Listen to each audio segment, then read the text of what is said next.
उपमिति भवप्रपंच कथा सिद्धेश्वरी गुरु भगवंत का एक जबरदस्त हमारा ऊपर का उपहार या उपकार, यानी कि ये ग्रंथ की रचना। वैश्वानर की किस प्रकार की आकृति है, उसके एक एक अंग किसके साथ कंपेयर करने में आ रहे हैं, उसकी व्याख्या में हमारा स्वाध्याय चालू था। कल हमने पैशून्य को देखा था। पैशून्य यानी कि वैश्वानर का कमर।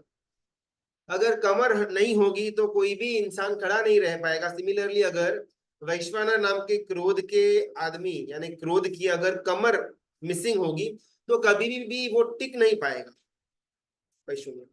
और उसके अंतर्गत हमने कल एक एक घटना देखी हुई थी, पति पत्नी के बीच का जो एक सीक्रेट था, जिसको 25-30 साल बाद भी गलती से पति से फूक के बाहर निकल जाता है और जो वहां पर पूरे परिवार की जान ले लेता है। वैश्वानर का आगे का जो अंग है, यानी कि उसका जो मुंह है, उसको यहाँ पर परमर्म उद्घाटन के साथ कंपेयर किया गया है। हमने जब जो कल घटनाएं देखी वो पैशून्य के अंदर भी आएगा और परमर्म उद्घाटन के अंदर भी आएगा। Same exam. परमर्म उद्घाटन यानी क्या? पर यानी किसी और का, मर्म यानी कि सीक्रेट, और उद्घाटन यानी कि उसको खोलना या फिर उसको उसको पब्लिश करना, पब्लिसाइज करना। चुगली के अंदर, पैशून्य के अंदर क्या होता है ना कि अगर मेरे फ्रेंड ने फॉर एग्जांपल होमवर्क नहीं किया तो मैं टीचर को जाकर के चुगली करूंगा। जो उससे ऊपर का अथॉरिटी है उसको जाकर के मैं चुगली करूं क्योंकि उसको सजा मिल पाए, ये पैशून्य कहा जाएगा। और परमर्म उद्घाटन यानी कि उसके सीक्रेट को मैं उसके ऊपर वाले तक लेकर के नहीं जाता, लेकिन जस्ट ऐसे ही बहता रख देता हूं और फिर वो घूम घूम करके वो इंसान जिसका हमने मर्म का उद्घाटन किया हुआ था उसके लिए जीना मुश्किल हो जाए, इसका नाम परम मर्म उद्घाटन। हमारे बाजू वाले, उनके घर पर अभी जस्ट एक आधा साल पहले ही उनके पुत्र की शादी हुई। वे कुछ कारण सर, वो जो उनकी नई नवेली दुल्हन थी वो कुछ कारण सर चली गई वापस मायके, रिटर्न नहीं आ रही है। और फॉर एग्जाम्पल मुझे इसका रहस्य मालूम हो, अभी मैं मेरे घर वालों को बोलूं या फिर मैं मेरे और कल्याण मित्रों को बोलूं, इसका नाम परम मर्म उद्घाटन कहा जाएगा। वैश्वानर यानी कि हमारा जो क्रोध है उसका मुंह है परम मर्म उद्घाटन। हमारे ग्रंथ के अंदर बहुत सुंदर बात आती है कि धर्म की व्याख्या क्या, जैन धर्म की व्याख्या क्या। तो उसके एक श्लोक के अंदर कंप्लीट जैन धर्म को समझाने का प्रयत्न किया। सधार्मिको यह परमर्मन स्पृशयेत, जो दूसरे के मर्म को प्रकाशित न करे वो खरा धार्मिक है। हमको किसी की गुप्त बात मालूम पड़ी हुई हो और चार लोगों को हम बोले बिना रह ना सके, ये धार्मिक का लक्षण बिल्कुल भी नहीं है। दूसरों की लागणी के बारे में, उनके इमोशन के बारे में सोचना, उनकी पीड़ा के बारे में सोचना, ये सब कुछ विचार करने के बाद कोई भी सेंटेंस बाहर बोलना, ये धार्मिक व्यक्ति की लक्षण है। हमारे जिन शासन के अंदर 45 आगम है, 35,000, 40,000, 45,000 श्लोक प्रमाण, एक एक टीका है, एक एक चूर्णी है। तो शायद मैं मेरे जीवन में ये सब कुछ तो पढ़ नहीं पाऊंगा, लेकिन अगर मुझे इन सब का अर्थ अगर चाहिए हो तो बृहत कल्प नाम के आगम के अंदर ये धर्म की व्याख्या को और भी ज्यादा रिफाइन करने में आया हुआ है। बृहत कल्प आगम, उसके अंदर का एक श्लोक, जम इच्छसी अपणत्तो, जम च न इच्छसी अपणत्तो। जो मैं खुद के लिए इच्छता नहीं वो मैं किसी और के लिए भी नहीं इच्छा करूंगा, जो मैं खुद के लिए इच्छा करता हूं वो मैं औरों के लिए भी इच्छा करूंगा। ये कंप्लीट जिन शासन का धर्म का सार इसके अंदर आ गया। जम इच्छसी अपनत्तो, जम चण इच्छसी अपनत्तो, तम इच्छ परस्सावी इत्यम जिन शासनम। ये दो लाइन का श्लोक। जम इच्छसी अपनत्तो तम च न इच्छसी अपनत्तो, तम इच्छ परिसावी इतई जिन शासनम। बस जिन शासन इतना ही है क्या कि मेरी किसी भी प्रवृत्ति के अंदर अगर उसके फल का मुझे इच्छा नहीं तो वो फल मैं किसी और के लिए भी इच्छा नहीं रखूंगा। मुझे जिस फल की इच्छा है वो फल सबको मिले, ऐसी इच्छा करना, बस इतना मात्र जिन शासन का सार कहा गया हो। अभी आजकल कैसा ट्रेंड हो गया ना, बस मैं और मेरी क्रिया, बाकी सब लोग गए तेल लेने। अगर मैं मेरी आराधना करता हूँ, मेरी आराधना से किसी को विराधना होती है, आई एम लीस्ट बॉदर्ड। मैं मंदिर में जाकर के जोर जोर से घंट मारूंगा, जोर जोर से स्तवन का राग डालूंगा, उसमें मेरे उत्कृष्ट भाव भी आएंगे। लेकिन मेरे वो पर्याय के द्वारा और लोगों को विराधना हो रही है, आई एम लीस्ट बॉदर्ड। प्रवचन चल रहा हो, मैं भले थोड़ा देरी से आया, लेकिन फिर भी पूरे लाइन को काटते हुए स्टार्टिंग में जाकर के बैठूंगा, बिकॉज मुझे गुरु भगवंत का ऑरा, उनकी स्पीच एकदम फर्स्ट लाइन में बैठ करके प्राप्त करनी हो। मुझे मेरी आराधना हो गई, दूसरों की विराधना मुझे दिखती भी नहीं। एम्बिल के अंदर मुझे गरम रोटी मिलनी चाहिए, अगर ये सब्जी कम है तो मुझे सब कुछ दे दो, बाकी पीछे वाले और कुछ खा लेंगे। वर्षित तप के अंदर गर्मा गर्म सबसे पहले मुझे मेरी लाइन से शुरू होना चाहिए। और ये हम सब ने हमारे स्वामी वात्सल्यों के अंदर, हमारे छोटे मोटे सामूहिक तपों के अंदर देखा हुआ है कि जो पुरस्कारी करने वाले आते हैं उनको इतना जबरदस्त वो टेंशन हो जाता है कि भाई इस लाइन से शुरू करूं या उस लाइन से शुरू करूं। हर एक कोई वो गरम रोटी को, गरम डोसे को मांग रहा है, और हाथ में है माल थोड़ा कम, और सब लोग टूट पड़े कि नहीं भाई मुझे दो, मुझे दो, और मुझे तो इस लाइन से शुरुआत करनी है। आपने जहां पर स्टॉप किया वहीं से आप वापस कंटिन्यू करो। बार बार एक ही आदमी को दो तीन चार दो से चले जा रहे हैं। ये सब बहुत ही सामान्य घटना है और हमने हर वक्त देखा हुआ है। मुझे जो इच्छा, मेरी जो इच्छा है, मुझे जो फल प्राप्ति की इच्छा है, वही सबको मिले। मुझे जो पसंद नहीं है वो किसी को न मिले, ये भाव रखना अंतर में, ये जिन शासन का अर्थ माना गया हो। अगर मेरे अंदर ये भावना नहीं है, बस मैं मेरी पूजा हो जानी चाहिए, मेरा तप हो जाना चाहिए, मेरा प्रवचन सुन जाना चाहिए, मेरा ये अनुष्ठान हो जाना चाहिए, मेरी यात्रा हो जानी चाहिए, मेरी पूजा हो जानी चाहिए, फिर चाहे लोग लाइन में रहे, उनको पूजा करने को मिले ना मिले, मेरी हो गई ना बस। संसारी क्षेत्र को तो अपन दूर में रखते हैं, बिकॉज वहां पर तो जानने का कोई मतलब है ही नहीं। धर्म के क्षेत्र के अंदर भी हमने कभी भी पर का विचार किया ही नहीं। बस मेरा हो गया, बस खुले, बाकी बाद में किसी का जो होना हो वो हो, मुझे कोई फर्क नहीं पड़ता। अपन कभी कभार शत्रुंजय, गिरनार वगैरह तीर्थ यात्रा करने के लिए जाते हैं, तो वहां पर कटोरी केसर थोड़ा कम होता है, फूल शायद कभी कभार कम मिल जाते हैं, तो हम इतना ज्यादा खुद संग्रह कर लेते हैं कि भी हमको कम नहीं पड़ना चाहिए। लेकिन पीछे पूजा करने वाले के पास थाली भी नहीं मिलेगी, कटोरी भी नहीं मिलेगी, केसर भी नहीं मिलेगा, वो मुझे नहीं मालूम। श्राद्ध प्रतिक्रमण सूत्र यानी कि वंदितो सूत्र, उसके अंदर की एक गाथा आती है, सहस्या रहस्य धारे, सेकंड गाथा। मृषावाद के ना बहुत सारे अलग अलग प्रकार है, और वो प्रकार में सत्य बोलना, वो भी एक प्रकार का मृषा कहा गया हुआ है। हम ये सब कुछ ना पर मर्म उद्घाटन के संक्षेप में पढ़ रहे हैं। किसी और का मर्म को उद्घाटित करना, उसका नाम परम मर्म उद्घाटन। वही जो हमने कल कथा देखी हुई थी, पति और पत्नी के बीच का, तो पत्नी ने थोड़ा वो गलत डिसीजन ले लिया था और पति को कुएं के अंदर धकेल दिया हुआ था। कि पति चाहे तो ये बात किसी को कर सकता था, उसमें कोई प्रॉब्लम नहीं था, कोई मिर्च मसाला डालने की बात नहीं थी, जो जैसा हुआ वैसा बताने में कोई प्रॉब्लम नहीं था, ऐसा हमको लगे, सत्य घटना थी, उसने कहीं पर कुछ भी अतिशयोक्ति नहीं किया, तो फिर इसके अंदर उसने आगे किसी को बोला क्यों नहीं। पर मर्म उद्घाटन, किसी और का सत्य, किसी और का सीक्रेट जो एग्जैक्टली exactly हुआ है, और हम किसी और को बता रहे हैं, उसमें हमारा कोई भी मिर्च मसाला डालने का भाव है ही नहीं। लेकिन अगर मैंने उसकी बात यहाँ पर की, इससे मुझे मृषावाद का अतिचार लगता है। सहसा रहस्य धारे, किसी का मंत्र का मैंने भेद किया, किसी के मर्म वचन का मैंने भेद किया, अगर मैं ये प्रवृत्ति करता हूं, उसमें कुछ भी मैंने झूठ ऐड किया ही नहीं है, लेकिन अगर मैं सिर्फ उसके मर्म का उद्घाटन करता हूं, इससे भी मुझे मनुष्यवाद नाम के दोष का अतिचार लगता है। हमने ना बहुत ज्यादा ऊपर ऊपर से ही वो हिंसा को या चोरी को या फिर झूठ को समझा हुआ है। तो कल हमारा डिस्कशन हुआ था, वो दो चार दिन पहले जो भरूच के अंदर एक दुखद घटना हुई, उसको लेकर के एक थोड़ा हमारा डिस्कशन हुआ था। उसके संदर्भ में ये पर मर्म उद्घाटन को समझने का प्रयत्न करते हैं। जब से अपन छोटे थे ना, अगर मैं मेरा खुद का एग्जांपल दूं, तो संघ के अंदर, मंदिर के अंदर ना एक बड़ा सा भंडार रहता था, और उसमें लगभग 6 7 8 अलग अलग अलग वो भंडार के अंदर डिविजन रहता था, ये इनका, ये इनका, ये इनका, ये उनका, उनका वगैरह वगैरह। 7 7 क्षेत्र के लगभग, और 8वां का शायद जीव दया अनुकंपा का एक 8 या 10 खाने वाला भंडार हर एक मंदिर में रहता है, संघ के मंदिर में। तो जब छोटे थे ना, तब से हमको यही समझाने में आया हुआ था कि भाई आपको कुछ और पढ़ना आए या ना आए, जीव दया नाम का जो सेक्शन होगा उसके अंदर 2 रुपया डाल देना।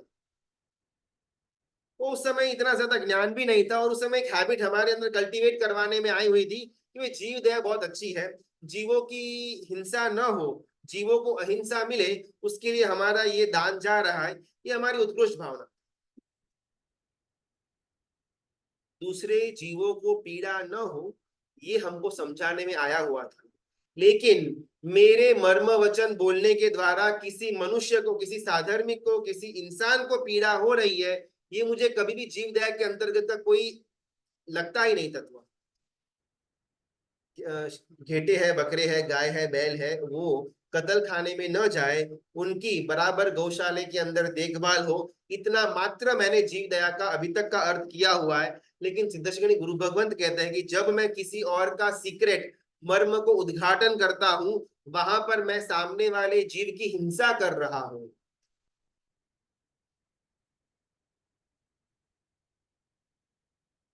कल के एग्जाम्पल के अंदर वो हस्बैंड से गलती से, मिस्टेक से, वो उनकी वाइफ के साथ जो सालों पुराना घटना हुई थी, उसको अपने पुत्र के सामने उसका मर्म का उद्घाटन कर देते हैं, जिस कारण से पूरा का पूरा परिवार वहां पर मृत्यु को प्राप्त कर लेता है।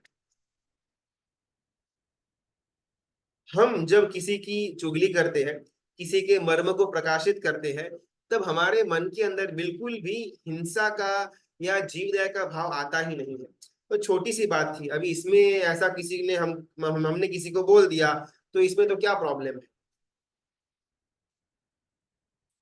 यहाँ पर सिद्धेश्वरी गुरु भगवंत कहते हैं कि अगर हमको वैश्वानर को जीतना हो, क्रोध के ऊपर काबू प्राप्त करना हो, तो ये आज गांठ बांध लेना कि किसी की कोई भी गुप्त बात मैं किसी और को नहीं करूंगा, फिर चाहे कितनी छोटी हो कितनी बड़ी हो, डजेंट मैटर।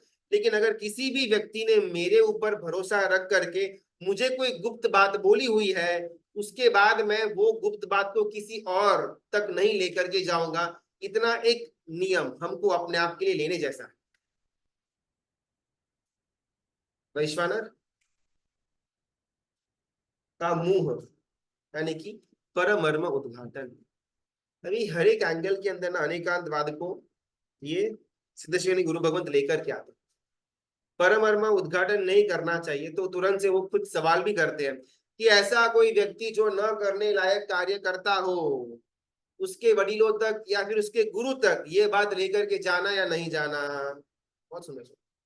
आज अगर मैं किसी गुरु भगवंत के सानिध्य के अंदर हूँ, और मैं कुछ गलती कर रहा हूँ, गलतियां के पर गलतियां कर रहा हूँ, तो एज ए रिस्पॉन्सिबल कल्याण मित्र, क्या वो कल्याण मित्र की रिस्पॉन्सिबिलिटी बनती है कि वो मेरे गुरु भगवंत को जाकर के मेरे बारे में बोले। बिकॉज ये तो पैशून्य भी हो जाएगा, परमर्म उद्घाटन भी हो जाएगा, और यहाँ पर तो जिन शासन का सार बोला गया हुआ है कि जो मैं खुद के लिए नहीं इच्छता वो किसी और के लिए भी नहीं इच्छा करूंगा। और बहुत सुंदर यहाँ पर जवाब देते सिद्धेश्वरी गुरु भगवंत। पहले तो हमारे विचारों का पोस्टमार्टम करते हैं। हम जनरली कोई भी अपवाद का एकादा मार्ग पकड़ करके कंप्लीटली उत्सर्ग मार्ग से हटने का प्रयत्न करते हैं।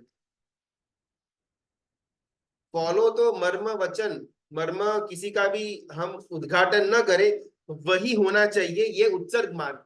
कुछ कुछ अपेक्षा के अंदर अपवाद मार्ग का भी सेवन करने में आ सकता है, उसमें कोई प्रॉब्लम नहीं है। लेकिन वो अपवाद मार्ग का सेवन करते समय वापस हम अपने आप को चेक कर लेना कि हमारा वो मर्म का उनके गुरु को या फिर उनके वडील को उद्घाटन करने के पीछे का आशय सामने वाले का भला हो, यही है ना। अगर आशय के अंदर प्रॉब्लम है, अगर आपको सामने वाले को नीचे दिखाना है, उसको एक खराब एंगल के अंदर सामने वाले का चित्र हमको पेश करना हो, और फिर हम उसकी बात उनके गुरु को या फिर उनके वडील को करें, तो ये मर्म उद्घाटन या पैशून्य के अंदर आ जाएगा। लेकिन अगर हमारे आशय के अंदर एकदम क्लैरिटी है कि भाई वो मेरा कल्याण मित्र है, वो अभी पाप के अंदर धकेल जा रहा है, मैं ट्राई करता हूं लेकिन वो वापिस धर्म के अंदर स्थिर नहीं हो पा रहा, तो और कोई भी नो ऑप्शन बचते हुए मुझे उनके गुरु के पास एक बार ये बात पहुंचानी पड़ेगी, या फिर उनके माता पिता के पास ये बात पहुंचानी पड़ेगी। मेरा रीजन इतना ही है कि वो ये पाप कर्म, ये दुष्कर्म छोड़ दे बस। अगर मेरा आशय शुद्ध है तो आप चाहे मेरे ऊपर वाले को या फिर मुझे जो सुधार सकता है उन तक बात लेकर के जाओ, कोई प्रॉब्लम नहीं। लेकिन हल्का सा भी अगर प्रतिस्पर्धी का, कंपटीशन का भाव है, या सामने वाले को नीचे दिखाने का भाव है, तो वापिस से वो का वो घटना, वो की वो बात मर्म वचन और पैशुन्य के अंदर आ जाएगी। परमात्मा का धर्म एकदम सूक्ष्म, किसी भी वस्तु के अंदर एकांत पकड़ने को अलाउ ही नहीं करता। आपने किसी का मर्म प्रकाशित किया, वो सही भी था और गलत भी था। मर्म प्रकाशित करने के पीछे का आपका आदर्श क्या था, आपका आशय क्या था, वो ज्यादा इंपॉर्टेंट रखता है।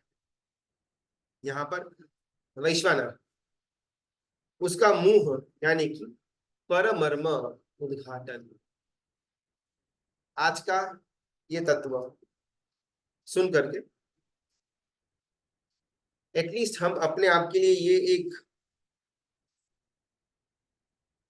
बात नक्की कर सकते हैं कि अगर कभी भी कोई भी हम पर विश्वास करके हमारे को उनका छोटी या बड़ी बात कोई भी बताता हो, तो मैं उसको कहीं पर भी पास ऑन नहीं करूंगा। इतना आज यहां से लेकर के जाने जैसा, जैसे वन बाय वन ये हमारी कथा का प्रस्ताव आगे बढ़ेगा, सिद्धेश्वरी गुरु भगवान खुद यहाँ पर दावा करते हैं कि जो श्रोता जन है उनको एक्चुअल में लगेगा कि ये बस मोक्ष मेरे हाथ में ही है, ऐसा करूंगा और मुझे मोक्ष मिल जाएगा। उतने तक की गारंटी यहाँ पर ये ग्रंथ के रचयिता देते हैं कि अगर प्रॉपरली उसको सुना और थोड़ा बहुत फॉलो करने का प्रयत्न किया, तो फॉलो करने वाले को, श्रोता जन को, चिंतक जन को ये लगेगा कि भाई बस मेरे हाथ में मोक्ष आ चुका है, बस मुट्ठी बंद करने की देर है और मुझे मोक्ष मिल जाएगा। वहां तक पहुंचाने की ताकत ये एक ग्रंथ के अंदर पड़ी हुई। परमर्म उद्घाटन यानी कि वैश्वानर का मुंह दूसरे जीवों को जिंदा चबा जाए, यानी कि ये परमर्म उद्घाटन। जैसे हमारी जीवदया की बात हुई ना, जनरली अपन लोग वो चींटी वगैरह को कोई भी हिंसा नहीं करेंगे। कहीं अगर हमने गाय या बकरी वगैरह को थोड़ा देखा तो कहीं कुछ संवेदना जागृत होगी और हम उनको गौशाला वगैरह के अंदर उनकी अच्छी संभाल हो, ये हम सब करेंगे। लगभग सिर्फ सिर्फ जीव दया के अंदर जैन जैन समाज का पूरे एक साल के अंदर लगभग 400 करोड़ के आसपास का सद्व्यय सिर्फ हमारे गौशाला वगैरह संचालन करने के अंदर चला जाता है। उसी बात को आगे लेकर के जाते हैं कि हमको ये सारे जीवों के लिए संवेदना है, बिकॉज ये सारे जीवों ने हमारा अभी तक कुछ भी नहीं बिगाड़ा। जो मेरा भाई है, जो मेरी बहन है, जो मेरा बेटा है, जो मेरी माता है, जो मेरा परिवार जन है, जो मेरा मित्र जन है, जो मेरा स्वजन है, जिनके साथ शायद मुझे 19-20 का थोड़ा बहुत ऊपर नीचे हो गया हुआ है, उनके लिए मेरे मन में बिल्कुल भी जीव दया नहीं प्रगटेगी। ये घेटा बकरा गाय वगैरह हम जीवदया इसके लिए करते हैं बिकॉज उन्होंने हमारा अभी तक कुछ नहीं बिगाड़ा। अगर किसी ने हमारे इशारे के माफिक नहीं चला, अगर हमने किसी को कोई वस्तु करने को बोली और सामने वाले ने वो वस्तु नहीं की, फिर चाहे उसके साथ कैसा भी सलूक होता हो, हमको वो व्यक्ति के लिए बिल्कुल भी जीव दया नहीं प्रकटेगी। परम मर्म उद्घाटन हमारे अंदर के ये पशुता वाले भाव को जागृत करवाता। परमात्मा का शासन कहता है सबसे बड़ी जीव दया पंचेंद्रिय की जीव दया होगी। जो पंच इंद्रिय लेकर के यहाँ पर इस तिरछा लोक के अंदर जन्म लिया हुआ है, उसने अपने पंचेंद्रिय पने को प्राप्त करने के लिए असंख्य अनंत भव निकल गए, तब जाकर के उसको ये पद मिला हुआ है।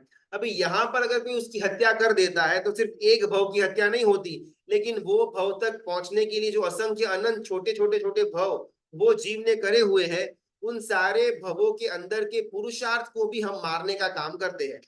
अगर मैं किसी का परमर्म उद्घाटन करता हूं तो वो जीव जो जिन शासन के अंदर आया हुआ है, पंचेंद्रिय पणा मिला है, संगनी पणा मिला हुआ है, अनंत अनंत भवों की मेहनत को यहाँ तक लेकर के आया, और मैंने एक छोटा सा उसका रहस्य किसी और को बोला, और उसके द्वारा उसका वो भव और वो भव तक पहुंचने के लिए अनंत भवों का पुरुषार्थ को मैं खत्म कर देता हूं।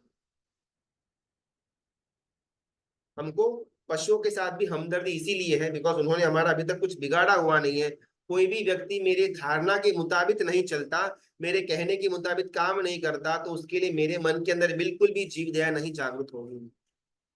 नय मम्मम उदाहरे। मुझे अगर किसी ने कोई भी प्रॉब्लम किया तो मेरे मन से उसके लिए जीव दया निकल जाएगी। बाकी अगर कोई रैंडम जीव है, आप बोलो हम उतना दान करेंगे, जनरली हमारे मन की यही अवस्था होती है। और हमको मालूम भी नहीं पड़ता है, अपने को लगता है कि अपन तो बहुत अच्छा जीव दया का अनुकंपा का काम कर रहे हैं, लेकिन यहाँ पर हर एक पल हर एक क्षण हम कहीं ना कोई मनुष्य के जीव हिंसा कर रहे हैं। वैश्वानर का मुंह यानी कि परमर्म उद्घाटन। तिर्यंश के अंदर जितने भी जीव आए हुए हैं ना, उनसे कई ज्यादा, उनसे बहुत ज्यादा पुरुषार्थ करके कोई जीव साधर्मिक बना हुआ है। जीव दया का पात्र नीचे रहेगा, साधर्मिक का हमेशा पात्र ऊंचा रहेगा। लेकिन आज हमारी दृष्टि विपरीत हो चुकी हुई है, हमारे संघ के अंदर हमारे आजू बाजू में हमारा जो साधर्मिक है वो भले बेचारा बहुत ज्यादा पिसाता हो, कटाता हो, वो बहुत ज्यादा टॉर्चर के अंदर आता हो, हम वो देखते भी हो, लेकिन फिर भी हमको मन के अंदर कोई भी साधर्मिक भक्ति करने का मन नहीं होता। और जब जीव दया की टिप निकलती है, हम वहां पर हाथ खोल करके दान देते हैं। जीव दया में पैसे नहीं देना बात वो तो बिल्कुल है ही नहीं, लेकिन उसके कंपैरेटिवली जो साधर्मिक है, जो बेचारा ये बहुत ज्यादा पीड़ा के अंदर है, जो बहुत आर्थिक रूप से वीक हो चुका हुआ है, हमको मालूम भी है, लेकिन फिर भी हमारा ध्यान उस तरफ जाएगा नहीं, ये हमारा अधर्म कहा जाएगा एज पर सिद्धशनि गुरु भगवान। एक भाई गुरु भगवान के पास आते हैं। वो गुरु भगवान का एकाधा साल ही हुआ था दीक्षा लिए हुए, और वो भाई संसारी कुछ रिलेशन में लगते थे, और उन्होंने ये गुरु भगवान के पास आए, वंदन करके बैठे पास में और कहा कि साहब मेरे पास 2 लाख रुपए पड़े हुए हैं, आप बोलो कोई अच्छी जगह हो तो वहां पर मुझे वापरने हैं, आप बोल देना मैं वहां पर पहुंचा दूंगा, गुप्त दान अपने को करने का है।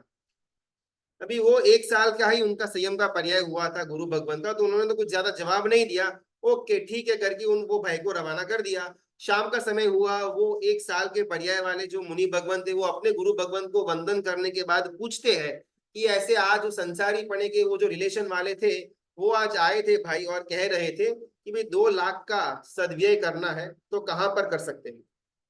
और गुरु भगवंत ने बहुत सुंदर कहा कि वो बेचारे का छोटा भाई साधर्मिक भक्ति की प्राप्ति करने के लिए लाइन में खड़ा हुआ है, वो भाई को बोलो चुपचाप अपने 2 लाख रुपए अपने भाई को दे देंगे। हमारा भी बाहर में अपने को जहां पर नामना मिलती हो, जहां पर 2 4 व्यक्ति हमारी प्रशंसा कर सके, वहां पर हमको दान देने को ज्यादा मन होता है। लेकिन ऐसा दान जो परिवार के अंदर चला जाए, जो कभी बाहर दिख करके न आए, लेकिन वो साधर्मिक भक्ति का एक बहुत उत्कृष्ट उदाहरण बन सकता है, वैसे वाले दान के अंदर हमको बिल्कुल भी इच्छा नहीं। दक्षिणी महाराजा कहते हैं कि मुझे तो ये जो ग्रंथ पढ़ने वाले हैं उनको सर्ववीरति तक लेकर के जाना है, लेकिन सर्ववीरति तक पहुंचने के लिए पहले फाउंडेशन भूमिका क्लियर करनी पड़ेगी। जिनका बेसिक क्लियर नहीं हुआ उनके लिए भले मैं सर्ववीरति की भी बात करूंगा, कोई भी मायने रखने वाला है नहीं। जिन शासन का मर्म है, जिन शासन का हार्द है, पर मर्म उद्घाटन नहीं करना। मैं जो खुद के लिए इच्छता नहीं, वो किसी के लिए नहीं इच्छा करूंगा। जो मैं खुद के लिए इच्छा करता हूँ, वो मैं दूसरे के लिए इच्छा करूंगा।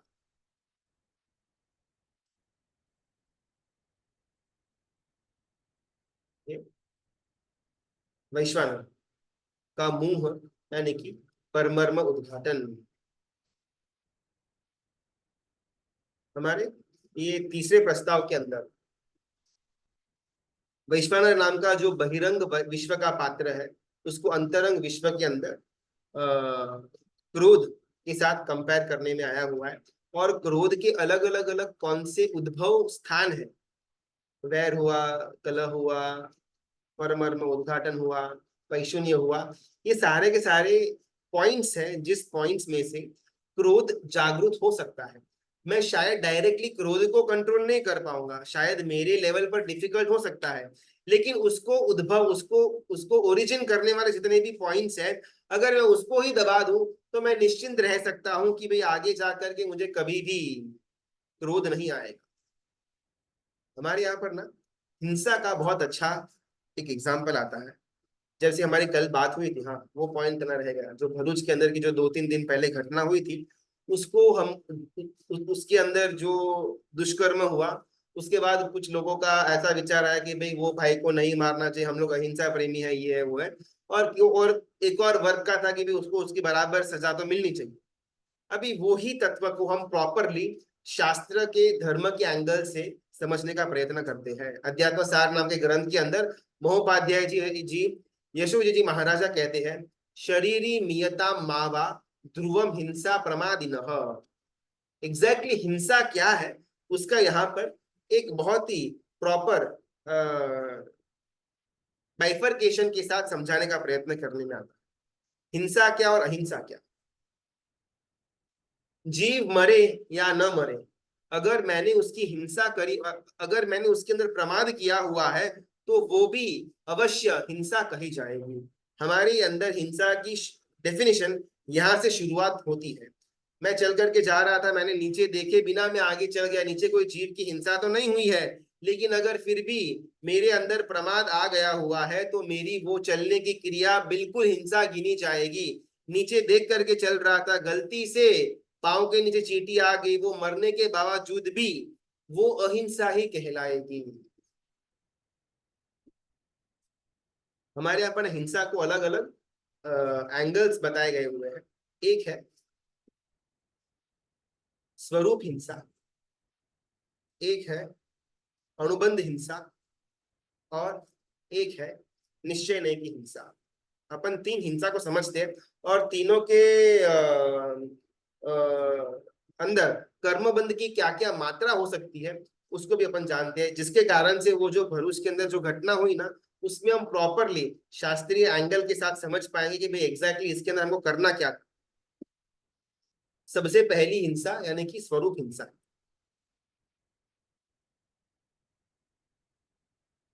मैं सामने वाले की हिंसा कर रहा हूं और उसके जीव को कंप्लीटली ह्रास कर रहा हूं, इसको स्वरूप हिंसा कहा जाएगा। अभी वो हिंसा करने के टाइम में अगर मेरे मन के अंदर भी हिंसा का भाव होगा, वो निश्चय नहीं की हिंसा कहा जाएगा। अभी निश्चय नहीं की हिंसा जब आगे बढ़ती है, तब वो अनुबंध हिंसा बनती है। इसको अपन एक घटना के द्वारा देखते हैं ताकि प्रॉपरली क्लियर हो। एक गुरु भगवंतों का समूह जिसको अपन गच्छ कहते हैं, वो एक गच्छ बिहार के अंदर जा रहा था। 15-20 साधु भगवंत थे, और पहले के टाइम की घटना है, लगभग कुछ 100-150-200 साल पहले की घटना। और उनके अंदर उनको जंगल से विचर करके किसी और शहर तक पहुंचना था, और उस समय इतना ज्यादा रोड या सिटीज वगैरह डेवलप नहीं हुए थे। तो गुरु भगवंत अपने ही नॉलेज के हिसाब से आगे बढ़ रहे थे। बीच में बहुत बड़ा जंगल आया, उसको आधा दिन तक तो क्रॉस कर दिया, लेकिन जैसे संध्या का टाइम हुआ, वो गुरु भगवंतों के जो आचार्य आचार्य भगवान थे, उन्होंने डिसाइड किया कि ये जगह अच्छी लग रही है, यहाँ पर कोई ज्यादा खतरा नहीं है, तो अपन रात्रि का मुकाम यहीं पर रखते हैं। वहां पर सारा का सारा जो वेट था उनके पास, वो सब नीचे रख करके उनका संध्या का जो भी क्रिया बाकी थी, वो सब क्रिया करने के अंदर गुरु भगवंत रत हो जाते हैं। धीमे धीमे रात्रि का प्रहर चालू होता है, और जो आचार्य भगवंत थे उन्होंने एक शंका दिखाई कि ये जंगल ना सिंहों के लिए बहुत ज्यादा फेमस है, लायंस के लिए। तो हम लोग अगर सब लोग रात को आराम से सो जाएंगे, तो सिंह का अगर अटैक आएगा, तो हम सब की जान हाथ से जाएगी। इस कारण से मेरा ऐसा मानना है, आचार्य भगवान कहते हैं, कि हम में से कोई ना कोई एक व्यक्ति at any point of time जगता होना चाहिए। हम टर्न बाय टर्न कर सकते हैं, जिस कारण से हमारी सुरक्षा बनी रहे। और सारे जो शिष्य गुरु भगवान थे, उन्होंने भी ये आइडिया को स्वीकार कर लिया। अभी उनका जो 15-20 जनों का ग्रुप था गुरु भगवंतों का, उसमें से एक गुरु भगवंत थे जो अपने संसारी पढ़े के अंदर बॉडी बिल्डर थे, यानी कि उस समय को जो कुश्ती वगैरह होती रहती थी, उसके अंदर सहस्त्र मल्ल युद्ध उनको मालूम था, और बहुत ज्यादा शारीरिक शक्ति को धारण करने वाले थे। और वो साधु भगवंत ने सामने से अपना स्वीकृति दिया कि ये लाभ मुझे दीजिए, मैं पूरी रात जागूंगा यहाँ पर, मेरे साथ मैं यहाँ पर छड़ी के साथ बैठा रहूंगा, और कोई भी प्राणी, हिंसक प्राणी अगर आता हुआ दिखाई दे, तो मैं वो हिंसक प्राणी से हमारे गच्छ की रक्षा करूंगा। ओके, उनको अलाउ कर दिया। अभी रात्रि का धीमे धीमे प्रहर आगे बढ़ा, आगे बढ़ा, आगे बढ़ा, लगभग मध्यरात्रि पास हो चुकी हुई थी। इतने में एक सिंह वहां पर आता है। सिंह नजदीक में आया और वो गुरु भगवान जिन्होंने सिक्योरिटी गार्ड की पोजीशन अपने खुद खुद स्वीकार की हुई थी, वो डंडा लेकर वहीं पर जागृत अवस्था में ही बैठे हुए थे। और उन्होंने थोड़ा छू छू किया, लेकिन ये बिल्ली थोड़ी ये है, ये तो सिंह है, वो छू छू से दूर नहीं हुआ। तो गुरु भगवान को लगा यार कुछ ना कुछ तो करना पड़ेगा, ये दूर तो नहीं हो रहा, अगर पास में आएगा ना तो सबको कच्चा खा जाएगा, बिकॉज ये सिंह है। और उसके सिर के ऊपर डंडे से प्रहार करते हैं। सिंह थोड़ा से घूमता हुआ, सिर घूमता हुआ निकल जाता है। 1 घंटे के बाद वापिस सिंह आता है। अभी इस बार ये गुरु भगवान को लगा, अरे यार ये अभी तो आकर के गया, इसके सर पर मैंने मारा था लेकिन शायद धीमे मारा हुआ होगा, जिस कारण से वापिस ये आ गया। सेकेंड टाइम गुरु भगवान ने उसके सिर पर थोड़ा जोर से डंडा फेंका, मारा। सिंह वापिस गोल घूमता घूमता घूमता वापिस निकल गया। अभी और 1 डेढ़ 2 घंटे बाद सिंह वापिस आता है। और इस बार गुरु भगवान को लगा कि यार मुझे हिंसा करनी पड़ेगी। करने का भाव तो नहीं है, पंच महाव्रत धारण किया हुआ है, सूक्ष्म जीव की रक्षा करने को हम कटिबद्ध है। लेकिन अभी यहाँ पर अगर मैं सिंह को मार करके भगाऊंगा नहीं, हल्का हल्का ऐसे टचिंग टचिंग करता रहूंगा ना, तो वापिस वापिस आता रहेगा। और अगर उस समय मेरी आंख लग गई, ऐसा कुछ हो गया तो सत्यानाश हो जाएगा। तो बेटर है कि once and for all Singh को मैं जोर का सबक देता हूँ। और जितनी भी स्ट्रेंथ थी, पूरी स्ट्रेंथ वो डंडे के अंदर लगा दी और सिंह के सिर के ऊपर धड़ाम करके मारा। सिंह वापिस गोल गोल घुमा और निकल गया। इतने में सुबह हो गई, सारे गुरु भगवान जागृत हो गए, सबने सुबह का जो प्रतिक्रमण वगैरह करना था वो कर लिया और विहार कंटिन्यू करते हैं। तो जैसे विहार किया ना, थोड़ा एक 25-30 स्टेप्स आगे गए हुए होंगे, उतने में एक सिंह का मृत शव देखने को मिला। जैसे ही वो डेड बॉडी देखा सिंह का, ये अपने सिक्योरिटी वाले गुरु भगवान जो है वो एकदम घबरा जाते, अरे बाप रे, बहुत जोर से मार दिया लगता है, नहीं ऐसा नहीं करना था। ठीक है, जैसे ही अपन नेक्स्ट स्थान पर पहुंचेंगे, मैं मेरे गुरु भगवान यानी कि आचार्य भगवान को पूरा वृत्तांत कह दूंगा और प्रायश्चित ले लूंगा। अभी और 50 कदम आगे चले, दूसरे सिंह की लाश मिली। अरे बाप रे, दो दो सिंह आए थे क्या, मैंने तो एक को ही मारा था, बहुत ज्यादा मिस्टेक हो गया, ऐसा नहीं करना। ठीक है, जो हो गया अभी आगे जाकर प्रायश्चित दे लेंगे। 50 कदम और आगे चले, तीसरे सिंह का शव मिला। और तब जाकर के इनको मालूम पड़ा 3 बार जो सिंह आया हुआ था वो डिफरेंट डिफरेंट सिंह था, एक का एक सिंह नहीं था। ये गुरु भगवंत ने, जो हमारे बॉडी बिल्डर वाले गुरु भगवंत है, उन्होंने सिंह को मारा था।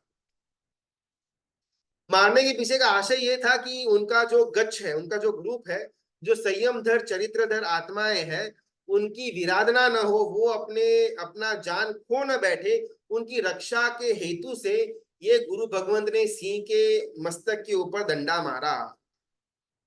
इसको कहा जाएगा स्वरूप हिंसा।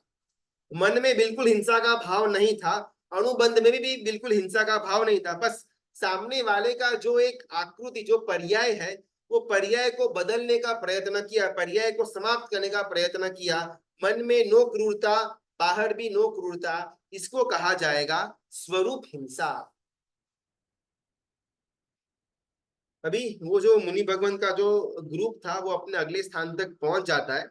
ये हमारे जो बॉडी बिल्डर गुरु भगवंत है वो अपने आचार्य भगवान को वंदन करके प्रायश्चित मांगते हैं कि भाई रात को ऐसा ऐसा हुआ था और मैं टिंग टिंग टिंग कर रहा था, मुझे मालूम नहीं था, लेकिन मुझे ऐसा लगा कि भाई एक का एक सिंह आ रहा है, इसीलिए मैं हर टाइम और ज्यादा फोर्स से मारना शुरू किया।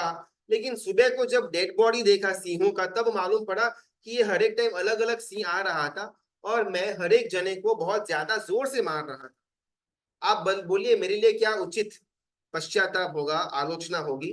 और आचार्य भगवान फरमाते हैं कि आपने गज की रक्षा करने हेतु से ये हिंसा करी हुई है, इस कारण से आपको सिर्फ इरिया वैया का कायोत्सर्ग का प्रायश्चित आता है और कोई ज्यादा टेंशन की बात नहीं है।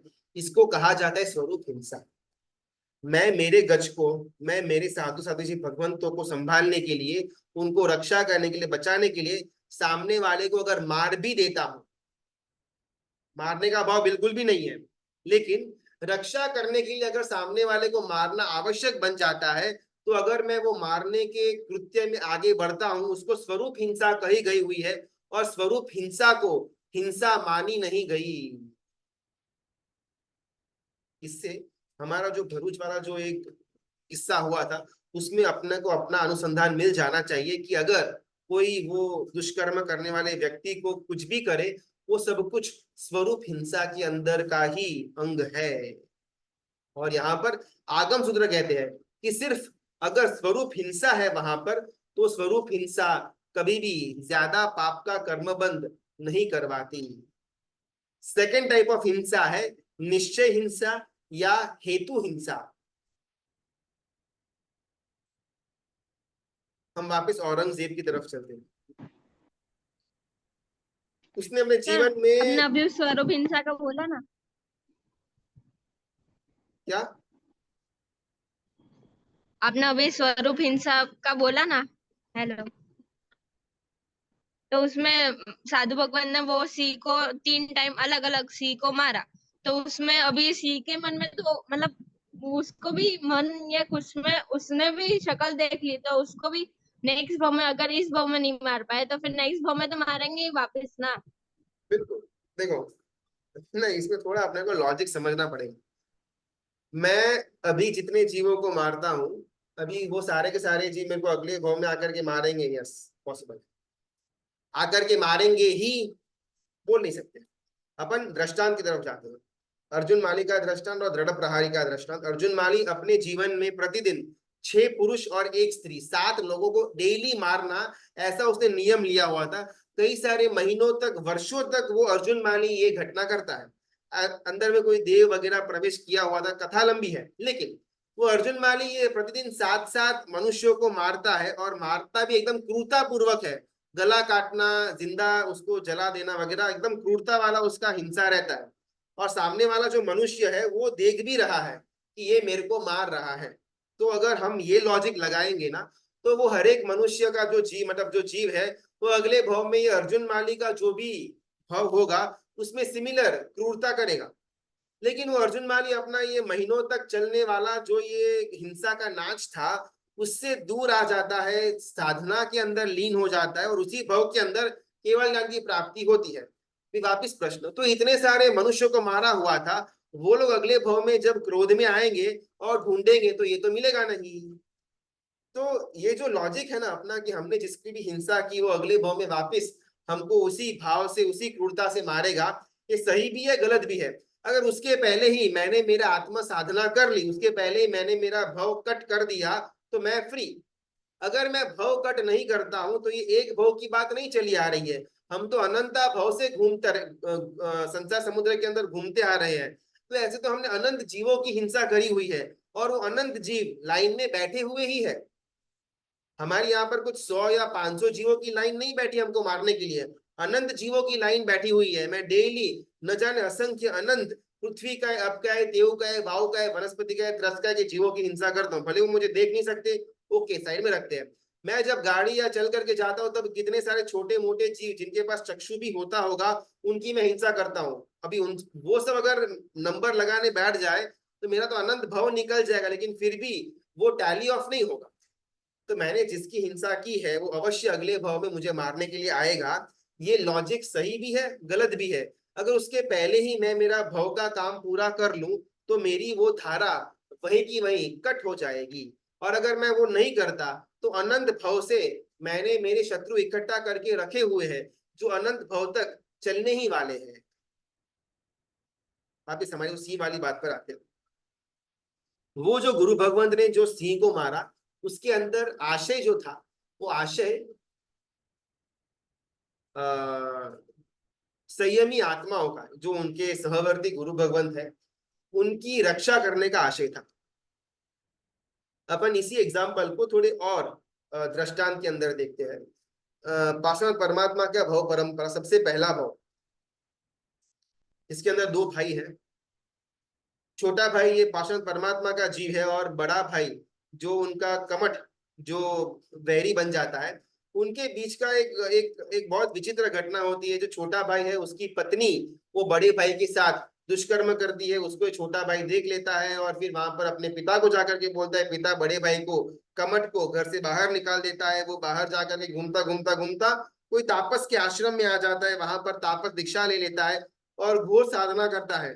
बिकॉज उसको मन के अंदर तीव्र द्वेष था कि मेरा वो छोटा भाई जो है मरुभूति, हाँ नाम है मरुभूति और कमठ। मरुभूति यानी कि पार्षद परमात्मा का जीव सबसे पहला वो जिस भाव के अंदर सम्यक की प्राप्ति होती है। अभी वो मरुभूति जो है वो अपने घर पर अपनी वाइफ के साथ ही रह रहा है, बहुत साल निकल जाते, लेकिन फिर भी मन के अंदर एक डंक रहता है कि मुझे मेरे भाई को ऐसी चुगली नहीं करनी चाहिए थी। भले भाई ने किया वो दुष्कर्म किया, वो बिल्कुल गलत था, लेकिन मुझे चुगली तो नहीं करनी चाहिए थी। अपने जीवन के आखिरी समय से पहले ही ये मरुभूति अपने बड़े भाई को ढूंढता ढूंढता ढूंढता कुछ उसको इंफॉर्मेशन मिला और किसी जंगल के बीच में तापसों का आश्रम था, वहां पर तापस बन करके ये कमठ रहता था। अभी छोटा भाई मरुभूति उनको माफी मांगने के लिए आया हुआ है, उनके सामने सिर झुका था कि मुझसे गलती हो गई, मुझे आपकी चुगली नहीं करनी चाहिए थी। और वो कमठ जो है उसके मन में तीव्र द्वेष, ये ही कारण है मेरा इस अवस्था का। अगर ये बंद मुंह बैठा होता तो आज मैं घर में आराम से अपना जीवन गुजार रहा हुआ होता। अपने हाथ में छोटा सा कटार या तलवार कुछ रखा हुआ था और एकदम से बाहर निकालते हैं और अपने अपना अपना सॉरी पत्थर था पास में, वो पत्थर हाथ में लेते हैं और मरुभूति जो जिसका मस्तक झुका हुआ है उसके मस्तक के ऊपर बड़ा सा पत्थर मार करके उसका वहां पर दी एंड कर देते हैं। उस भव से कमठ की और मरुभूति का वैर चालू रहा जो 10वें भव तक कंटिन्यू रहा। अभी इसमें ना दोनों पात्रों की अपन मनोदशा के अंदर जाते हैं। जो कमठ है उसको मन में ये था कि यही मेरा द्वेषी, मतलब यही मेरे इस अवस्था का कारण है, और द्वेषी मना लेता है। मरुभूति से मिस्टेक कहां पर हुई, तो बात बहुत अच्छी आती है कि पूरा भाव मस्त गया, अपनी पत्नी के साथ ऐसा अपने बड़े भाई ने दुष्कर्म करने के बावजूद भी पत्नी को कभी भी कुछ खराब नहीं बोला, बस पिताजी को जाकर के इंफॉर्मेशन दिया ताकि ये घटना आगे कंटिन्यू ना हो। चुगली करने का भाव नहीं था, लेकिन वो करने के बाद भी सतत मन के अंदर डंक रहता था कि ऐसा नहीं करना था, ऐसा नहीं करना था, ऐसा नहीं करना था। यहाँ तक सब कुछ एकदम बेस्ट जा रहा था। अंत में उनको लगा कि भाई मिच्छामि दुक्कडम देने जैसा है, आखिरकार मेरे पूरे भव में बस ये एक ही मेरा वैरी है, ये वैर को मुझे आगे आगे कंटिन्यू करना नहीं है। वो भावना से माफी मांगने गए, प्रॉपरली मस्तक झुका करके चरण का स्पर्श करके माफी मांगी भी। यहाँ तक सब एकदम परफेक्ट था, कोई प्रॉब्लम नहीं था। लेकिन द मोमेंट उनके बड़े भाई ने पत्थर से इनका मस्तक का चकनाचूर किया, कुछ एक आधा 2 मिनट तक जीव रहा था, उसके बाद जीव वहां से निकल गया। उस 1-2 मिनट के अंदर मरुभूति से प्रॉब्लम हो जाती है, मन के अंदर विचार आ जाता है कि भाई ऐसे क्रूर भाई को मैं माफी मांगने चला था, इससे तो मैं माफी मांगने न आया हुआ तो होता तो अच्छा होता। तो एंडिंग के टाइम में थोड़ा मिस्टेक हो गया, जिस कारण से दोनों का वहां पर वैर का बंद हो गया और 10 भव तक चला आता है। अगर वो आखिरी 2 मिनट में उनके विचारों के अंदर ये परिवर्तन न आया हुआ होता, मरुभूति के यानी कि पार्षद परमात्मा के जीव के भव में, तो शायद वो वैर भाव इतना आगे टिकता नहीं। यहाँ पर आशय मन के भाव बहुत इंपॉर्टेंट। ये जो हमारी ये घटना सिंह वाली थी, उसमें गुरु भगवान जो सिंह को सिर के ऊपर डंडा मारते हैं, सबसे पहला उन वो गुरु भगवान को सिंह को जान से मारने का बिल्कुल भी आशय था ही नहीं। बस यहाँ से दूर भाग जाए, छू छू छू छू किया, लेकिन वो बिल्ली तो नहीं थी, वो तो शेर था, वो छू छू से दूर नहीं गया। इस कारण से और कोई उपाय नहीं मिल रहा था रात को, तो डंडा जो हाथ में रखा था उससे टप किया और वो शेर भाग गया। भाव शेर को जान से मारने का बिल्कुल भी नहीं था, भाव सिर्फ और सिर्फ अपने गज की रक्षा करने का था। यो रक्षा करते समय सामने वाले का जीव भी चला जाए, उसको स्वरूप हिंसा कही जाएगी, जिसके अंदर पाप का बंध एकदम मिनिमम, सिर्फ एक एरिया वैये का कायोत्सर्ग किया और वो हमारा पाप का पश्चाताप हो गया, इतना ही पाप स्वरूप हिंसा के अंदर बंद होता है। टू बी वेरी स्पेसिफिक, इसके अंदर अभी तक हेतु और अनुबंध नहीं आया हुआ है। ये एक दृष्टांत सिर्फ स्वरूप हिंसा को समझने के लिए है। अभी सेकेंड टाइप ऑफ हिंसा, हेतु हिंसा। जिस हिंसा के अंदर ना हमारा हेतु भी हिंसा करने का है और वहां पर हिंसा हो भी रही है या नहीं हो रही है। सेकेंडली स्वरूप हिंसा यानी कि प्रैक्टिकल मैंने किसी को मारा, उसको स्वरूप हिंसा कहा जाएगा, उसको हमें समझ लिया। हेतु हिंसा के अंदर स्वरूप हिंसा का जो उद्गम स्थान है उसको हेतु हिंसा कहा जाता है। अभी हमारा वापस वो एग्जाम्पल के ऊपर आते हैं, वो जो गुरु भगवान का हेतु क्या था, आशय क्या था, रक्षा करना। आशय के अंदर हिंसा बिल्कुल भी नहीं थी, तो हेतु हिंसा वॉज नॉट देयर, ओनली स्वरूप हिंसा वॉज देयर। औरंगजेब की जब अपन बात करें ना, तो उसके अंदर हेतु हिंसा थी कि भाई मुझे सम्राट बनना है, लोगों को मेरे धर्म के अंदर कन्वर्ट करना है, बाकी के धर्मों का ध्वंस करना वगैरह वगैरह, अलग अलग भ्रमणाएं उसके उसके विचार के अंदर थी। और उसी विचार के चलते हुए वो हिंसा का प्लानिंग करता था कि आज इतने हिंदुओं को, इतने जैनों के मंदिरों को हमको तोड़ना है, परमात्मा की मूर्तियों को खंडन करना है, इतने लोगों का धर्मीकरण करना है, अगर न करे तो काट डालना है। ये सब कुछ उसके विचारों में चल रहा हुआ होगा। इसको अपन हेतु हिंसा कहेंगे। अभी एक बार हेतु हिंसा का विचार आ गया, उसके बाद स्वरूप हिंसा तक जीव पहुंचता है या नहीं पहुंचता है। लेकिन हेतु हिंसा है तो वो हिंसा का ही कर्मबंध लगता है। हमने जब प्रमाद की बात करी हुई थी, तो प्रमाद के अंदर हमारा हेतु किसी भी जीव को हिंसा करने का नहीं था। हम चल करके जा रहे हैं, हमारी दृष्टि नीचे नहीं रखी हुई है, हमारी दृष्टि नीचे ही है, लेकिन रोड की तरफ नहीं, हाथ में रखे फोन की तरफ। तो अभी इसमें हमारा हेतु हिंसा का नहीं था। लेकिन अगर हमारा हेतु प्रमाद का भी होता है, तो उसमें भी हिंसा जितना ही कर्म का बंध लगता है। कमिंग बैक टू हेतु हिंसा, अगर हमारे मन के अंदर का आशय हिंसा का हो या प्रमाद का हो, इसके फल के स्वरूप में, इसके कर्म बंध के स्वरूप में हमको हिंसा का ही बंध लगता है। इसका हुआ नाम हेतु हिंसा या निश्चय हिंसा, स्वरूप हिंसा। और थर्ड आता है सबसे डेंजरस, अनुबंध हिंसा। इसमें क्या होता है, हेतु हिंसा थी, हेतु हिंसा के द्वारा मैं स्वरूप हिंसा तक भी पहुंच गया, तो इस स्वरूप हिंसा से आगे अनुबंध हिंसा तक मैं पहुंच गया। कैसे? औरंगजेब का एग्जाम्पल लेते हैं कि इतने इतने लोगों को मुझे मारना है, विधर्मियों को, काफिरों को, उनका डोका, उनका मुंह मुझे उड़ा देना है। ये हेतु हिंसा हुई। ऐसा मुंह उड़ाया भी स्वरूप हिंसा भी हो चुकी। अभी हेतु भी था, स्वरूप भी था। ये स्वरूप का हो जाने के बाद भी उसके मन का हेतु बिल्कुल भी चेंज नहीं हुआ, और वो हेतु अभी अनुबंध हिंसा बन गया। समझ में आया? हेतु आशय के अंदर था। बहुत बार कैसा होता है, आशय के अंदर हिंसा होगी, लेकिन जब स्वरूप देखने में आता है तब हमारा आशय बदल जाता है। बहुत सारे लोग जो नॉनवेज वगैरह खाते हैं ना, तो जब वो कभी कभार कोई स्लॉटर हाउस का फोटो या वीडियो देख लेते हैं, तो जबरदस्त हृदय के अंदर एक एक एक दर्द महसूस होता है। और बहुत सारे लोग हमने भी ऐसे देखे हुए होंगे कि पहले कंप्लीट नॉनवेज खाते थे, लेकिन एक बार कसाई घर का, स्लॉटर हाउस का फोटो वीडियो देखने के बाद उन्होंने मीट या और ये नॉनवेज खाना बंद कर दिया। अभी हेतु हिंसा थी, स्वरूप हिंसा जैसे ही देखी, हेतु चेंज हो गया, तो उधर ही फुल स्टॉप हो गया। बहुत सारे लोग ऐसे कि भाई मुझे तो नॉनवेज ही खाना है, आप मेरे सामने चाहे कितना भी बड़े स्लॉटर हाउस का फोटो वीडियो ला करके दिखा दो, मैं कोई बदलने वाला हूं नहीं। इसको अनुबंध हिंसा कहा जाएगा। हेतु में हिंसा थी, स्वरूप की हिंसा भी हुई। स्वरूप की हिंसा देखने के बाद, करने के बाद, उसको महसूस करने के बाद भी हेतु में कोई भी परिवर्तन नहीं आया, तो वो हेतु अनुबंध बन जाता है। वो हेतु भवांतर तक साथ में आएगा। तीन प्रकार की हिंसा। हम अहिंसा की जब बात करते हैं ना, तब तीनों प्रकार की हिंसा से अहिंसा का भाव जन्माना, ये जिन शासन का हार्द है।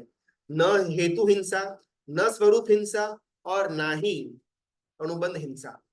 लेकिन जब घटना घटित होती हो, देव गुरु धर्म शासन के ऊपर आपत्ति आती हो, उनके रक्षा करने के हेतु से हमको स्वरूप हिंसा नाम का जो डोर है वो ओपन किया जाता है। आप भरपूर स्वरूप हिंसा करो, लेकिन बी श्योर कि स्वरूप हिंसा करते समय हेतु हिंसा या अनुबंध हिंसा न हो जाए। सिर्फ स्वरूप हिंसा तक ही रहे, उसमें कोई प्रॉब्लम नहीं, ऐसा आगम के वचन कहते हैं। लेकिन हम में से बहुत सारे लोग जो आधे अधूरे, अर्ध अर्ध पंडित रहते हैं ना, उनको हर एक चीज के अंदर हिंसा दिखती है। और जब ऐसा कोई व्यक्ति हमारे साध्वी जी भगवंतों के साथ दुष्कर्म करता है, उसके साथ भी हमको अहिंसा पूर्वक ही वर्तन करना, ऐसी उल्टी सोच अंदर आ जाती है। वैश्वानर,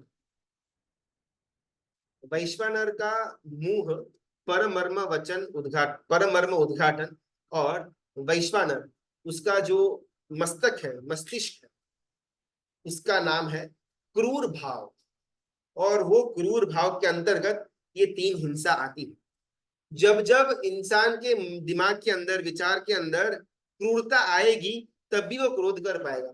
अगर मेरा मन सौम्य है, मेरा मन प्रशांत है, मेरा मन समता वाले गुण का धारक है, यानी कि क्रूरता का विपरीत वाला है, तो चाहे मुझे कोई कुछ भी करे मैं क्रोध नहीं करूंगा।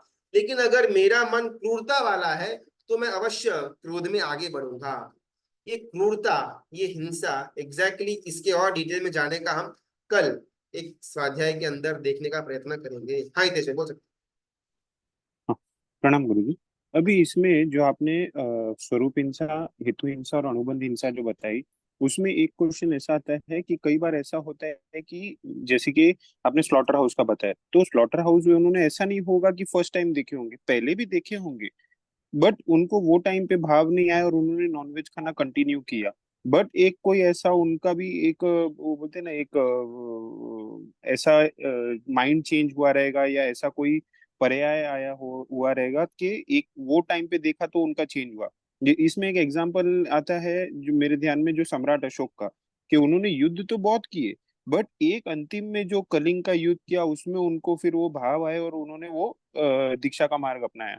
तो इसमें हेतु हिंसा भी है और अनुबंध हिंसा भी कहीं ना कहीं है ना। बन बहुत अच्छा वो अनुबंध हिंसा को और थोड़ा क्लियर करते हैं। बंध से भी ज्यादा डेंजरस है अनुबंध। एक बार हमसे पाप क्रिया हो जाती है, अपन अपन जो अभी जो स्वरूप हिंसा की बात करते हैं उसको एक बार साइड में रखते हैं, पहले अपन अनुबंध को समझते हैं। मैं कोई भी कार्य करता हूं, वो कार्य करने के टाइम मुझे जो कर्म लगेगा उसको बंध कहा जाएगा। फिर पाप कर्म हो या फिर पुण्य कर्म हो, डजेंट मैटर। क्रिया करते समय जिस कर्म का बंध मुझे होगा उसको कर्म बंध कहा जाएगा। क्रिया करने के बाद जो मुझे कर्म का बंध होगा उसको अनुबंध कहा जाएगा।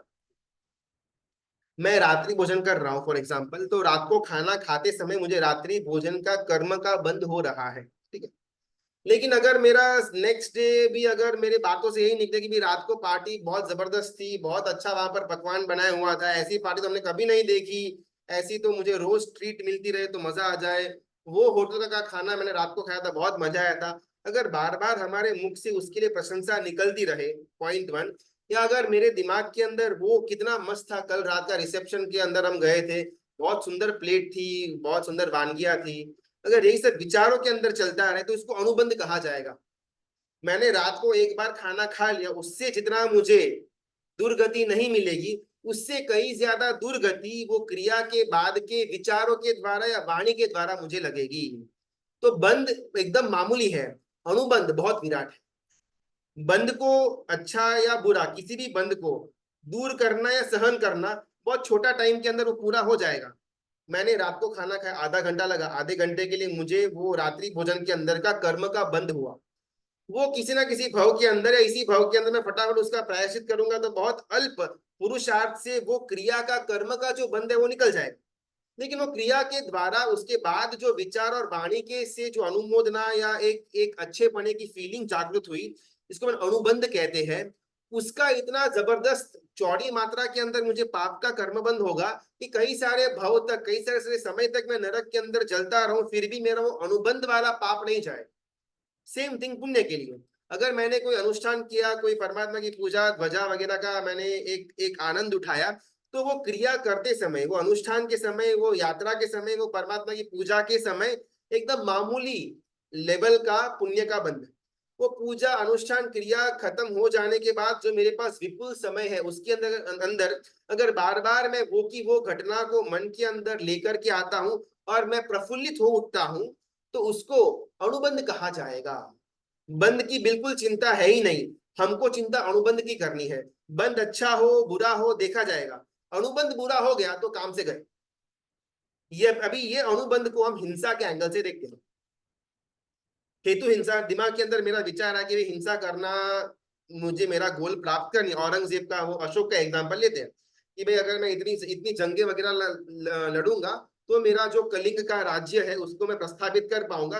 हेतु में हिंसा थी, स्वरूप में भी हिंसा की, और बहुत सारी लड़ाई उसने करते रहे, और हर एक लड़ाई के बाद उसको मन में यही लगता होगा कि भाई लड़ाई करने जैसी है, छोटे छोटे राज्यों को जब मैं मेरे राज्य के अंदर मिलाऊंगा तब मेरी शक्ति बढ़ेगी। तो युद्ध इज मस्ट।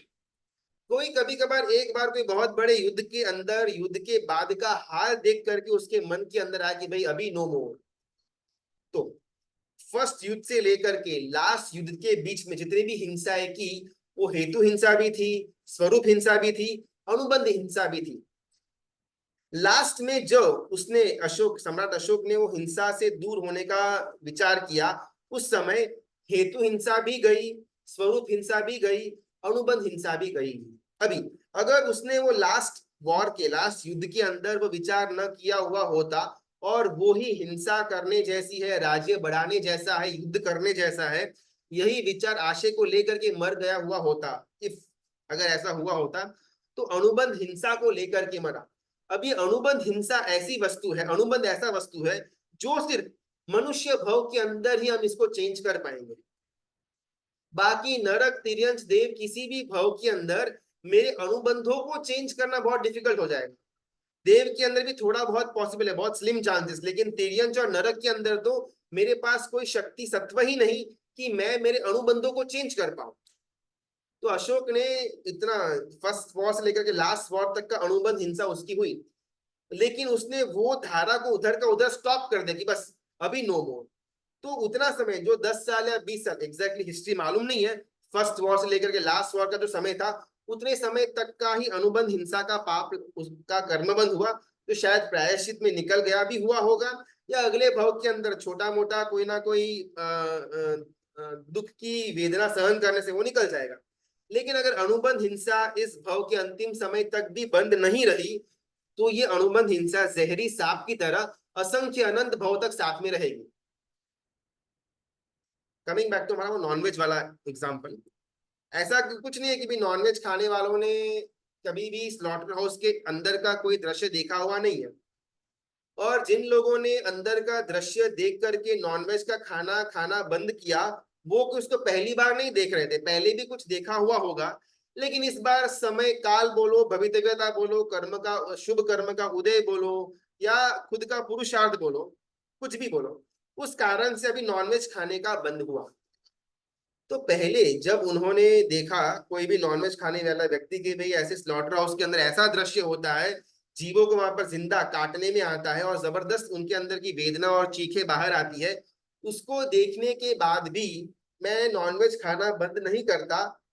हेतु हिंसा, स्वरूप हिंसा, अनुबंध हिंसा सब कुछ है। द मोमेंट मैंने अभी काल के कारण से या भवितव्यता या पुरुषार्थ या कर्म के कारण से मुझे एकदम से आज का जो चित्र देखा, उसको देख करके मुझे लगा कि भाई नॉनवेज बिल्कुल खाने जैसा है नहीं, और मैं उस समय नॉनवेज खाने बंद कर देता हूं, उस समय मेरा हेतु हिंसा भी बंद, स्वरूप हिंसा भी बंद, और अनुबंध हिंसा भी बंद।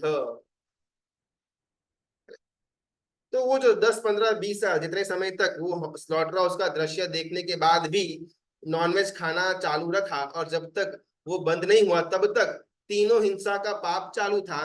द मोमेंट वो नॉनवेज खाना बंद हो गया, तो हेतु हिंसा भी बंद, स्वरूप हिंसा भी बंद, और अनुबंध हिंसा भी बंद। ये ना बहुत ही हमने एक क्रूर, एक बहुत स्थूल एग्जाम्पल लिया हुआ है, जनरली इतना सिंपल विचार के अंदर होता नहीं है।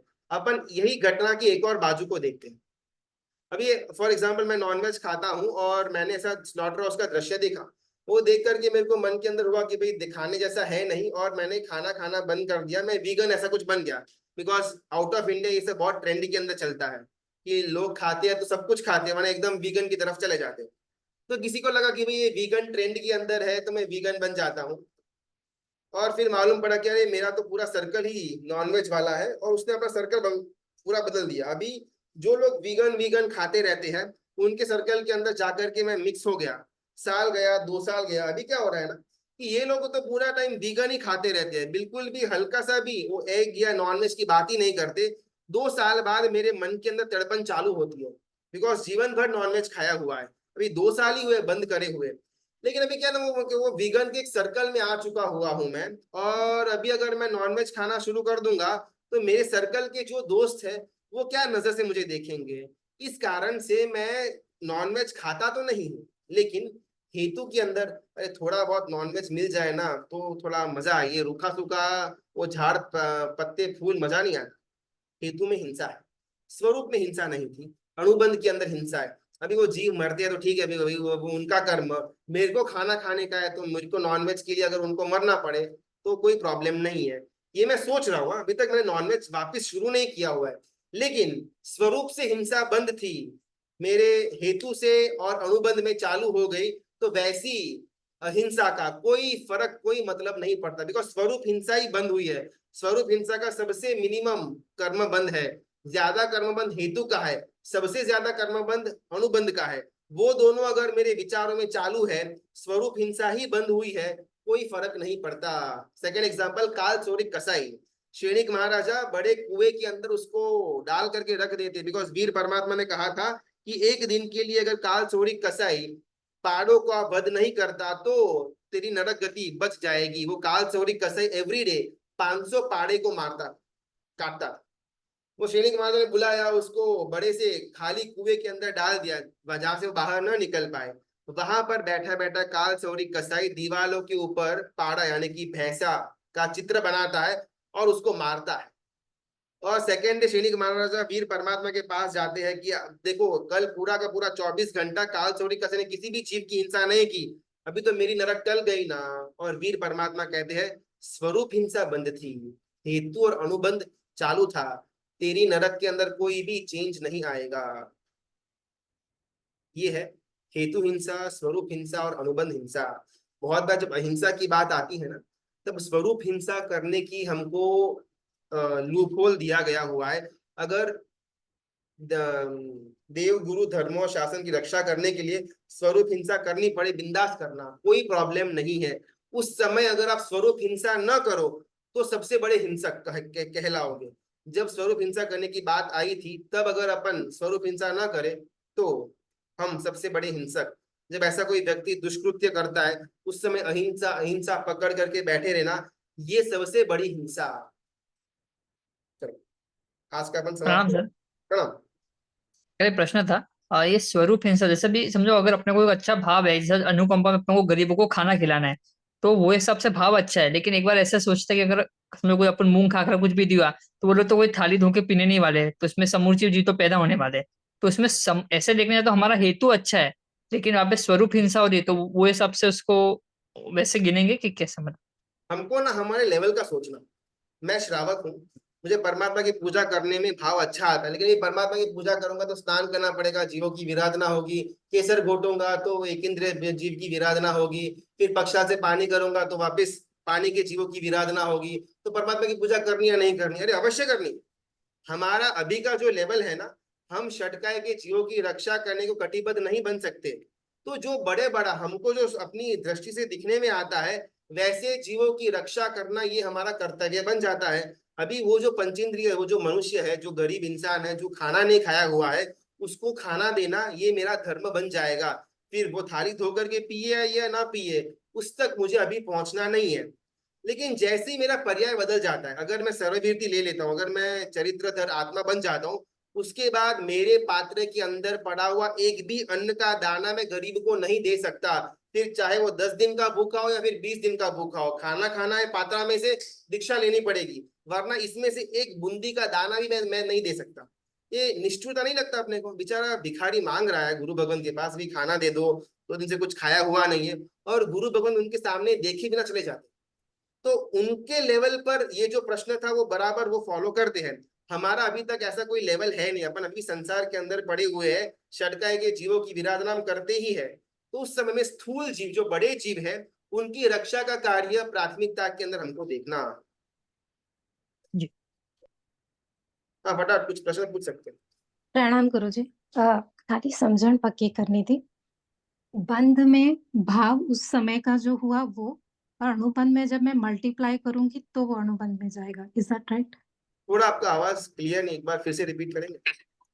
बंध में तो जिस परिस्थिति में मैंने जो भाव किया वो बंध हुआ, और अगर मैं उसको मल्टीप्लाई करूंगी तो वो अनुबंध में जाएगा। Is it right? मल्टीप्लाई बराबर नहीं होगा।